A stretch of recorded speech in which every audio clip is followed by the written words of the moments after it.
अस्सलाम वालेकुम जी। मेरे प्यारे प्यारे पंजाबी नाल प्यार करने वाले दुनिया के जिस हिस्से भी अल्लाह तुहानू खुश रखे। मेरे ना देखो जी, जिमें सारी दुनिया विच दोवें सज्जन बनाए ते रखे हाँ अपने नाल ला के, मैं थोड़ा भी ले लेना आ और मेरा भरा है ना।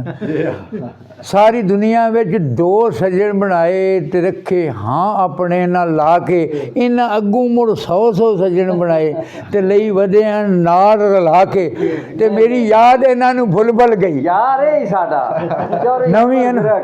नवीं अनवर संगत बना के इत्थे कोई भी यार किसी का कोई नहीं, मैं ते वेख लिया तुम आ के हुण शहरां वाले भी तो कर लैंदे।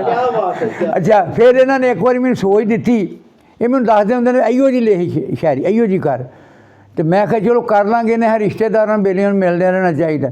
इन्होंने दसी सोच इन्हों की है, तो फिर मैं कोई जवाब भी देंगा।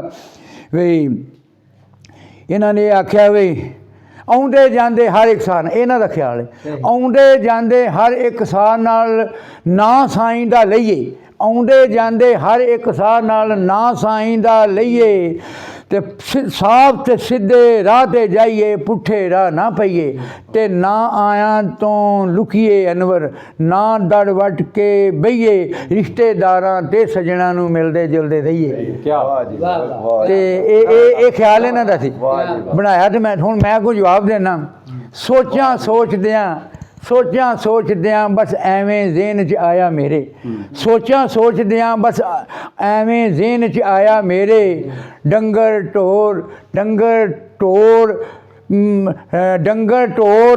ते डंगर टोर ज़मीनां होण घर विच होण लवेरे। सोचां सोचदियां बस एवें ज़हन च आया मेरे, डंगर टोर ज़मीनां होण घर विच होण लवेरे, ते लोड़ां तो वध दौलत होवे चलदे होण डेरे, रिश्तेदार ते सज्जन अनवर बनदे फिर बथेरे, रिश्तेदार ते सज्जन अनवर बनदे फिर बथेरे।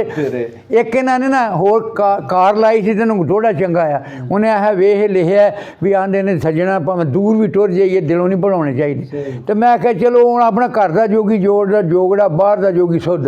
तो मैं इन्होंने थोड़ा इन्होंने बना के दसिया भी सज्जणा दे कोलों निखड़न लग्या ते कदी रोईए ना करलाइए, सज्जणा दे कोलों निखड़न लग्या ते ना रोईए ना करलाइए, ते भावें वसीए दूर दराडे जाके पर दिलों ना यार बुलाइए, ते लाज रखिए निभ गए वेले दी, ना बनी होई खेड़ वंजाइए, ना बनी होई खेड़ वंजाइए, ते जिंदा खाइए गीत मुहब्बतां दे उसे दे अनवर गाइए। अल्लाह तुहानूं सारिआं नूं खुश रखे जी। बहुत अच्छा।